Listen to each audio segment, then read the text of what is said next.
When you look into the mirror, how many of you feel insecure, or not good enough, or not smart enough? When picking a topic for my Be Curious speech, I really wanted to find an organization that focused on these things, and what I found was Girls Inc. Girls Inc. is an organization that inspires women to be strong, smart, and bold. And something I found that was very interesting was 90% of Girls Inc. girls graduate from college, where the national average is 60%. What are they doing differently? In a community where feminism is growing in popularity, as well as the need for safe communities in inner city, I feel like it's important to inform you on the Girls Inc. initiative and how they're supporting these girls.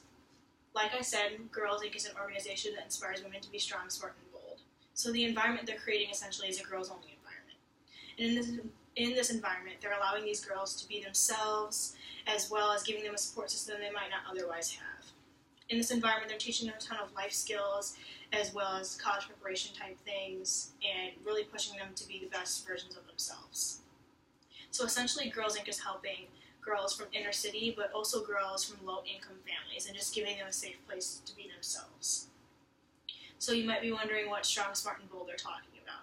In terms of strong, they're really focused on these girls being aware of their health and getting them out in the community with physical fitness type activities. But what I found was really interesting is they're inspiring these women to be strong enough to stand up for themselves and really speak their mind.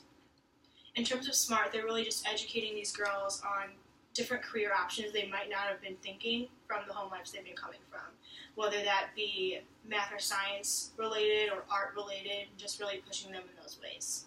In terms of bold, they're just really focusing on these girls being comfortable in their own skin and owning who they are and just being proud of the person that they are. So learning more about the Girls Inc. experience, I think, will give you a better understanding of how they are directly affecting these girls. So the Girls Inc. experience focuses on 6 main things that all intertwine. The first being a girls-only environment. In this girls-only environment, what they're essentially doing is giving these girls a safe place to speak up, whether that be all of the people they bring in to speak with these girls are women, or the type of activities they are female-centered.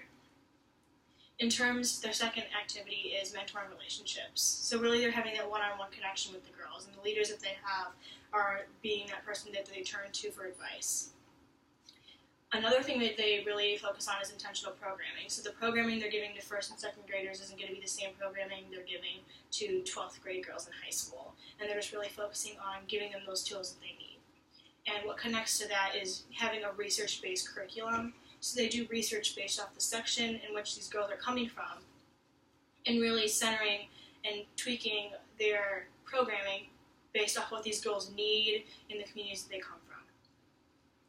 A next thing they really do is focus on interactive activities, so getting these girls out in the community and in terms of sports or experiments or hands-on activities where these girls can really interact with each other as well as the community.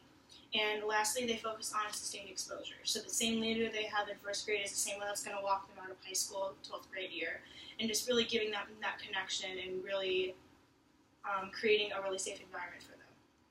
So putting this cycle into perspective, really they focus on 5 main types of programming: adolescence health and sports intervention, which is all physical fitness, media and economic literacy, so getting these girls up to speed on their reading level, as well as teaching them how to balance a checkbook and count money and be smart about handling money. They do math and science curriculum. That's in terms of experiments and field trips to places like Dell and Mac, and just really teaching them about career options in those fields. They do pregnancy and drug prevention, knowing that a lot of these girls come from inner city. They're very susceptible to pregnancy and drugs, and just giving these girls the tools to handle those situations if those situations were to come about. And lastly, they do a ton of these girls just being themselves and teaching them about body image and what it means to look at themselves in the mirror and be happy with what they see. So with these programming, these girls can get it in 4 different ways, whether that be in school 1 to 3 times a week, or having these girls attend a spring break camp or a lock-in or even summer camp. And a lot of the girls do more than one of these activities. So in the end, Girls Inc. helps 136,000 girls a year and have changed the lives of millions more. With the increasing needs for organizations like Girls Inc., I hope that you now understand the impact that they have on the lives of girls in need.